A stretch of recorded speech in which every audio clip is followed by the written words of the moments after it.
ready to provide you a number of information from business, economic, and capital market sector. With me, Lantai, and this is Market Headlines.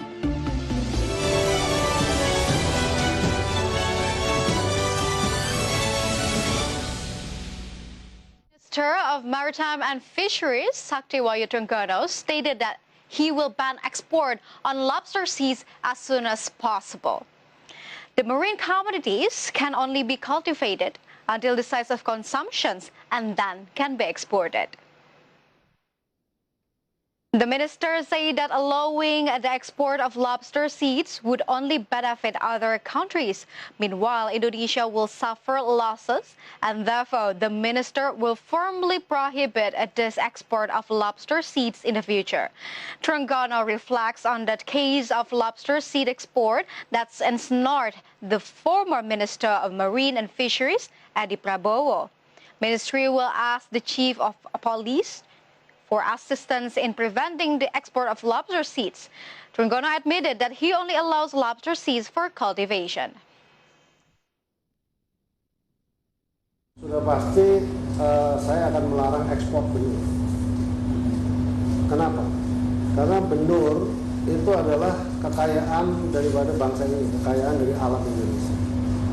Dia hanya boleh dibudidaya sampai kemudian ukuran konsumsi. Karena nilai tambahnya itu adalah di ukuran konsumsi. Kalau BBA yang dijual mungkin saya nggak tahu harganya sampai berapa. Ya kan? Itu yang kaya itu negara yang membeli. Karena dia tahan 1 tahun saja, dia udah bisa mendapatkan. The Fisheries Sector Observer warmly welcomed the government decisions on banning export of lobster seeds. He expects that the ban of export of lobster seeds bring positive impact to the national lobster industry.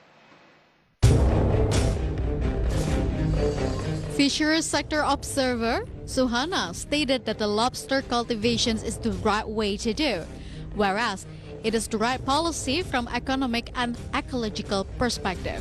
Lobster cultivation, especially in domestic cultivation and rearing, is being actively carried out by the community in many lobster cultivation centers, starting from Lombok, Sumatra, West Java to Aceh. If all fishing for lobster seed is prohibited, it will give positive impact to the domestic lobster consumptions. Also, by banning lobster seed exports, it can make the lobster industry more competitive. According to Suhana, so far, a country that is very dependent on lobster seeds, namely Vietnam, so that when the export tap is closed, the country will find it difficult to get a supply of lobsters. Ketika benih lobster ini dilarang, ini akan memberikan dampak positif bagi lobster Indonesia, khususnya untuk ekspor ukuran konsumsi nantinya. Vietnam sendiri akan sangat, sampai sekarang Vietnam itu sangat ketergantungan benih pada Indonesia.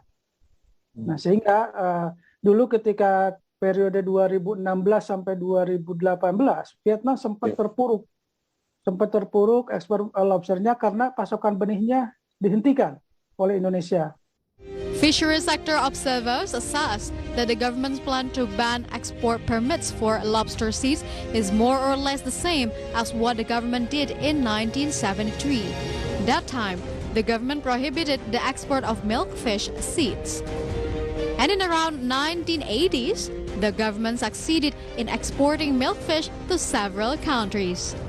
Jakarta, Gilang Praditya for IDX Channel. The Financial Services Authority, or OJK, has extended the credit restructuring policy up to March 31st, 2021, whereas OJK stated that this is in line with the coordinations of the pandemic COVID-19. The Financial Services Authority, or OJK, has extended the credit restructuring policy until March 31, 2022. This is stated in OJK Regulation Number 48 concerning amendments to the Financial Services Authority Regulation Number 11 concerning national economic stimulus as a counter-cyclical policy on the impact of the spread of coronavirus disease 2019. Deputy Commissioner for Banking Supervision to OJK, Bambang Wijanarko, said that the extension of the stimulus was carried out by taking into account the ongoing conditions of the COVID-19 pandemic. Kita juga pada saat itu melihat bahwa COVID ini juga belum ada belum ketahuan kapan berakhir, sehingga stimulus restrukturisasi ini masih dibutuhkan, dan OJK melakukan perpanjangan terhadap POJK ini. Poinnya adalah kita melihat perkembangan yang terjadi di hari per hari dari status kondisi COVID ini, bahwa lebih awal sebelum jatuh tempo pun ini sudah diumumkan, itu menjadi hal yang bagus untuk debitur ini juga bisa bisa selamat, bisa terus melakukan aktivitasnya. According to him, with the credit restructuring stimulus, debtors who need a longer time to return to normal can be helped in managing their finances in the midst of the pandemic. Therefore, the policy is expected to keep the economy running so that it can assist the government in its efforts to promote national economic recovery. However, OJK reminded that the restructuring policy was not permanent but only temporary. This is to avoid the moral hazard that may rise at a later date. Meantime, for information, OJK recorded that the restructuring of bank loan reached 987.48 trillion rupiah as of February 8, 2021. This value comes from 7.94 million debtors in 101 commercial banks. From Jakarta, IDX Channel's coverage team reported.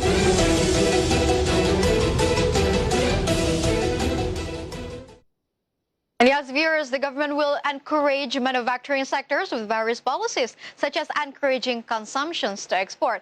With the 0% luxury VAT policy, which will take effect from today, 1st March 2021, the government wants manufacturers to start retargeting the export market to improve the recovery in 2021. Various policies to encourage economic recovery in 2021 have been carried out in various ways, such as encouraging increased consumption with the 0% VAT policy on luxury goods, which will take effect on March 1st, 2021. The policies, which are expected to spur the performance of the manufacturing sector, are expected to have a chain effect that can boost the economy. One of the things that the government will strive to do is to encourage manufacturing export this year. The export of cars, which is one of the opportunities for economic recovery, is expected to be able to strengthen the carrying capacity of increased manufacturing, which is also supported by the luxury goods tax policy. The coordinating minister for the economic affairs also targets manufactured exports, such as car exports, to increase again, even though the challenges are not easy. Tentu ini kita akan terus dorong, dan sektor ini kontribusinya utama yang kita juga perlu dorong lebih cepat, yaitu sektor otomotif dan turunannya, karena ini mempengaruhi manufaktur dan perdagangan, sehingga sektor ini perlu dicarikan solusi, apalagi ekspor otomotif ini di beberapa negara dikenakan anti-dumping, sehingga tentu kita Kementerian Perdagangan kita harus terus bekerja agar sektor-sektor ini bisa. With a surplus but contracted trade balance, the government hopes that the industry will be able to get excited again with domestic pro-industrial policies. However, it is hoped that export opportunities will be maintained even though the pandemic problem is not over. From Jakarta, Raharjo Patmo, IDX Channel.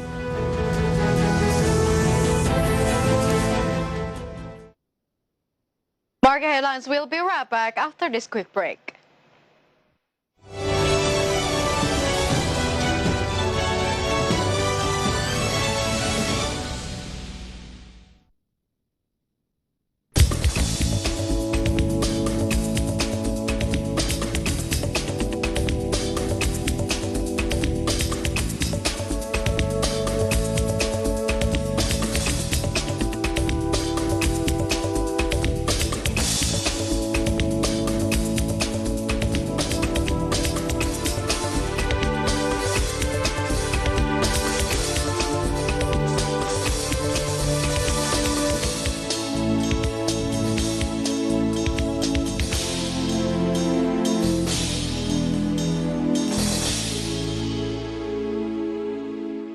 Kementerian Perdagangan mengungkapkan telah menangani sebanyak 37 kasus. Karena kondisi pandemi COVID-19 ini, masing-masing negara tentunya akan membuat kebijakan-kebijakan, regulasi-regulasi.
Welcome back to Market Headlines. Bali's provincial governor has proposed for the central government to establish a free COVID-19 corridor, as well as prioritize the vaccinations for tourism frontliners. This is the latest bit to revive the island's battered tourism sector.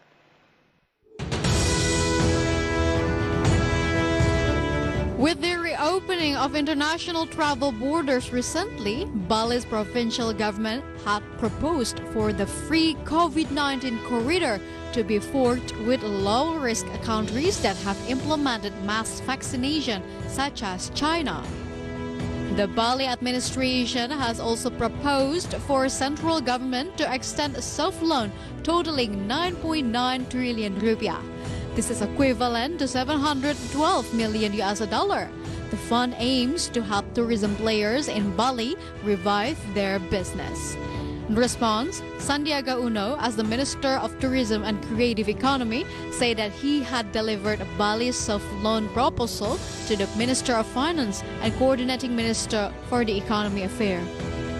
He added that he had lobbied related officials to prioritize Jakarta and country's major destinations, namely Bali, Batam, and Bintan, to get vaccinated first because there were the entry points of the tourists.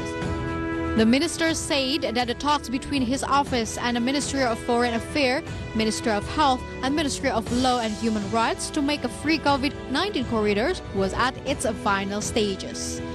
Under the plan, incoming travelers will be exempted from the quarantine. From all sources, IDX Channel. For sure, the COVID-19 pandemic provides important lessons for the Balinese economy. Bali experienced the greatest economic contractions when compared to other provinces in Indonesia because it is very dependent and relies on one sector, which is tourism. And therefore, let's open up today's infographic sessions with Bali's economic growth during the pandemic. Through your screen, we can see Bali's economic growth in 2020, whereas the pandemic starts hitting worldwide. First of all, we can see the first quarter of 2020, Bali economy is starting to have declined by minus 1.2%, whereas in the second quarter of 2020, it got even worse by minus 11.06%. And we hope there was economic recovery in the third quarter of 2020, but it got worse, and it was in the level of minus 12.32%. And however, in the fourth quarter of 2020, we can see there's a slight of economic recovery, which is the signs with minus 12.21%. year on year. And then cumulatively in 2020 is a minus 9.31%. The good thing was the economic growth in Bali in the fourth quarter of 2020 has grown by 0.94% on quarterly basis. So there was a sign of recovery in here. And the economic recovery in Bali due to COVID-19 pandemic has the potential to take place in the three scenarios ranging from mild, moderate, and severe. And all three could potentially occur depending on the distributions of vaccines will be a game changer. So let's see the projections in the next graphic. Here it is. We can see the projections that provided by the central bank. We got three indicators in here. Mild, Bali economic recovery will happen in 2022. And there is a moderate scenario of economic recovery in Bali that will happen in 2023. And there is also severe scenario, which is the economic recovery will happen in 2024. And in this case, there are several key strategies that the government of Bali will do. First of all, apply clean and health safety and environment, or CHSA, and also apply non-cash payments so people will get confidence in traveling around Bali without having cash in the hand, and also good agricultural practice, and also with support to small businesses. As it stands, we can realize that Bali sits between a rock and a hard place. The government hopes to quickly bring back the tourist number to revive the economy. And therefore, there are several things that Bali provincial government specifically demand to the central government. And what are those? Let's see through the next graphic. Through your screen, we can see the Bali's government's request on the central government. Here it is. There are three key indicators. First of all, extend soft loan amounting to $712 million for what? For the 8 travel companies in Bali. And the next one is that the prioritizing of vaccinations for the tourism frontliners, because as we know that Bali really depends heavily on the tourism sector. And the third one is that establish a free corridor COVID-19. So I would like to stress the line about free COVID-19 corridor in here. This is a travel bubble scheme that has been discussed together with Tourism and Creative Economy Minister, Foreign Affairs Minister, Health Minister, Law and Human Rights Minister, as well as the COVID-19 Task Force Chief. A travel bubble is an arrangement between 2 or more countries to open up their borders for a travel and the set destinations. It means that the tourists can only go to certain destinations that are set in the scheme. And to realize this plan, Sandiaga is coordinating with the Indonesian Hotel and Restaurant Associations and Bali provincial government, saying that the concept will be COVID-free corridors. Let's see the Tourism and Creative Economy Minister's exact statement in the next graphic. Here it is. We can see on how Sandiaga Uno, as the Minister of Tourism and Creative Economy, has stated, the plan is that tourists are allowed to come are those who have been vaccinated at their home countries upon the arrival in Indonesia, and they have to take an antigen test before they can proceed to do the activities. And then, yes, travelers must be inoculated with the COVID-19 vaccine. Not only that, foreign tourists will also be required for bring negative COVID-19 certificate. And they must have COVID-19 test in their home country. And then, foreign tourists will be asked to take another COVID-19 test where they arrive at the I Gusti Ngurah Rai Airport. If proven negative, then foreign tourists are allowed to occupy certain hotels and they are ready for the travel corridor. And the minister said that the talks between his office and the Ministry of Foreign Affairs, Ministry of Health, and Ministry of Law and Human Rights to make a free COVID-19 corridor was at its final stages. And under the plan, incoming travelers will be exempted from the quarantine as well. And yes, until now, there has been no further explanations regarding the program is definitely ready to be implemented. But right now, Bali is trying to discipline in implementing the clean, healthy, safety, and environmental sustainability protocols so that the people feel safe traveling in Bali. And yes, viewers, don't go anywhere because market headlines will be right back.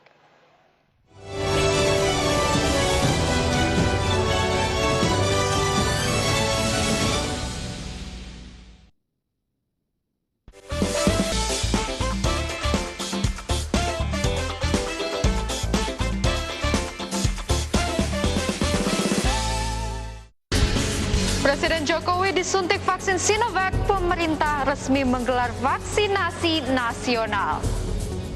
Public figure ternama Raffi Ahmad menjadi artis atau selebritis layar kaca pertama yang mendapatkan penyuntikan vaksin Sinovac. Vaksinasi COVID-19 ini penting kita lakukan untuk memutus rantai. Hari ini tenaga kesehatan mulai menerima vaksinasi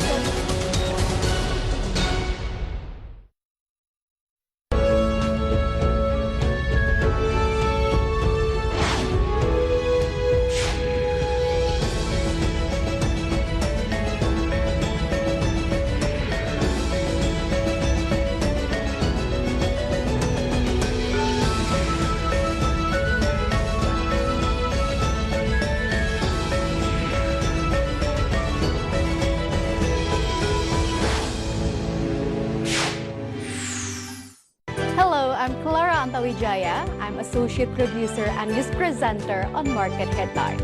As Market Headlines starts at 4:30 p.m., which is in line with the closing market, therefore we summarize market conditions only for you. And my job in here as a journalist, I give concise and accurate news for the audience. And also, being a journalist is not only a job for me, but it is also a passion. Bagaimana tanggapan dari pengusaha dengan angka ini? Tentu membuat kita harus lebih berhati-hati. Langkah apa yang tepat? Jadi kita harus bisa menunjukkan kepada masyarakat bahwa vaksinasi itu penting.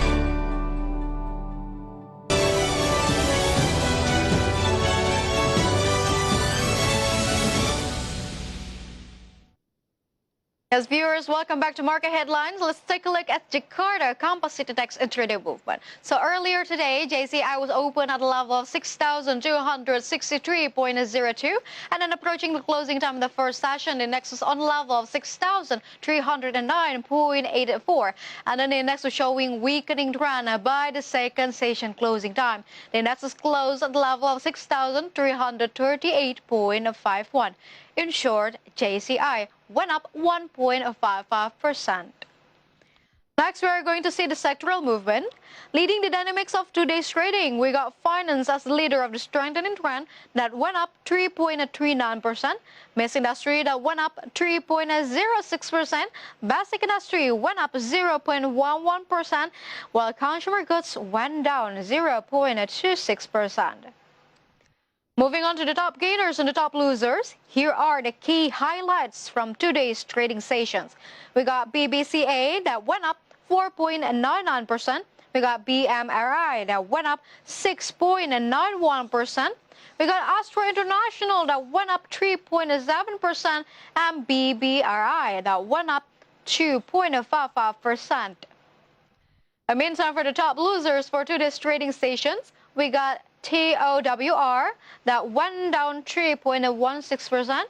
We got Bank Syariah Indonesia that went down 0.68%. We got TINS that went down 2.25%, and TKIM that went down 2.03%. Next, we are going to see the intraday movement of rupiah towards US dollar. So rupiah opened at a level of 14,300. Rupiah was also showing weakening trend towards US dollar. I was closed at the level of 14,293. In summary, rupiah went down 1.29%.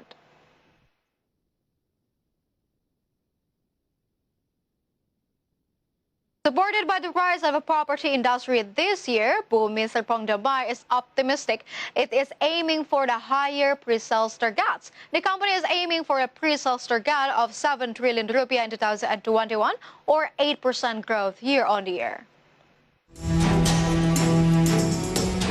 Supported by the rise of the property industry this year, Bumi Serpong Damai is optimistic that it is aiming for higher pre-sales target. The company is aiming for a pre-sales target of 7 trillion rupiah in 2021, or an 8% growth year-on-year compared to last year. Moreover, this year the company is quite optimistic that the prospect of the property industry, both residential and commercial, will grow sustainably. This optimism is also driven by high consumer interest, which can be seen from the high sales figure in the last 3 months of 2020. For that reason, the pre-sales target in 2021 is projected to be supported by three main segments, namely the residential, commercial, and other segments. The residential segment will be the main contributor to pre-sales with a target of 4.4 trillion rupiah. From Jakarta, IDX Channel's coverage team reported.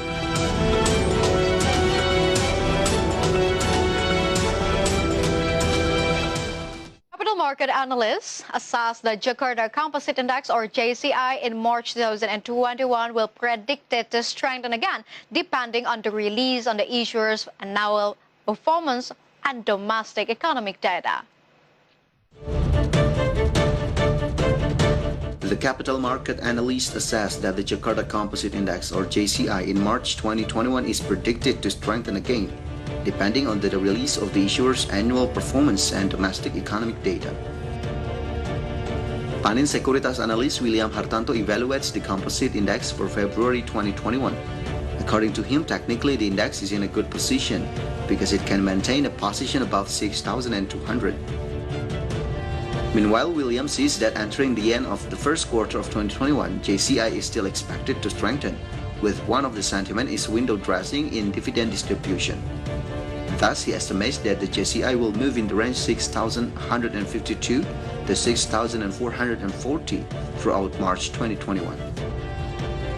Likewise, Infovesta Utama Head of Investment Research, Wawan Hendrayana, said that even though the composite index closed in the red zone on the last trading day in February, the index continued to strengthen. Wawan said that in the future, investors will pay close attention to macro data for February 2021 and also the issuers' financial reports that have already begun to be published. From Jakarta, IDX Channel's coverage team reported.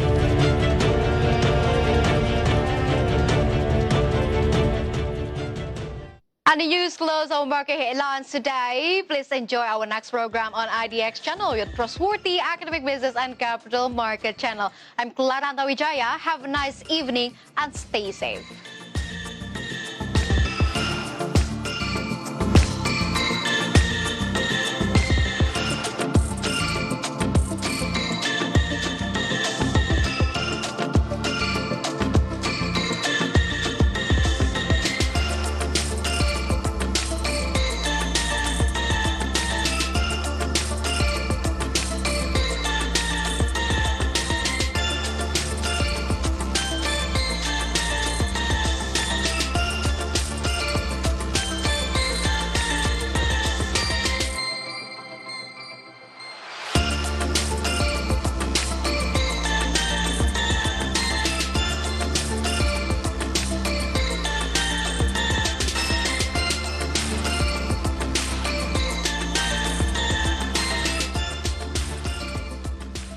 Kementerian Pariwisata dan Ekonomi Kreatif membuat 3 pilar program yang akan dilaksanakan pada tahun 2021. Kita lihat bahwa memang prioritasnya adalah wisatawan Nusantara, domestik. Jadi produk-produknya juga eventnya outdoor. Kementerian Perdagangan mengungkapkan telah menangani sebanyak 37 kasus. Karena kondisi pandemi COVID-19 ini, masing-masing negara tentunya akan membuat kebijakan-kebijakan, regulasi-regulasi. Kunci dari kesuksesan hulu migas Indonesia ke depan ini apa, Pak? Fleksibilitas fiskal yang akan dikeluarkan untuk menjaga keekonomian. Investor akan datang itu saja.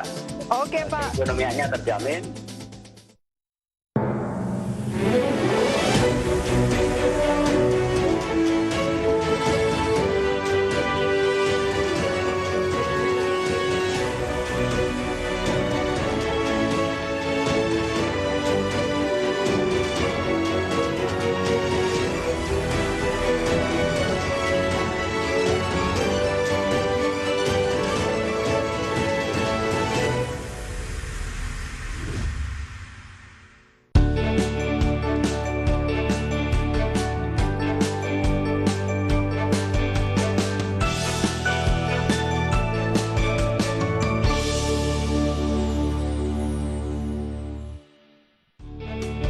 Halo pemirsa, apa kabar Anda di hari ini? Senang sekali saya Fajar Wayong kembali menjumpai Anda dalam program Hangout program yang akan mengajak Anda untuk mengenal lebih jauh emiten-emiten yang ada di Bursa Efek Indonesia. Dan kali ini saya akan mengajak Anda untuk berkunjung dan melihat langsung operasional dari emiten produsen kakao dan olahan coklat premium PT Wahana Interfood Nusantara Tbk langsung dari Bandung, Jawa Barat. Ya, berbeda dengan episode-episode hangout sebelumnya, kali ini saya belum bisa untuk ikut langsung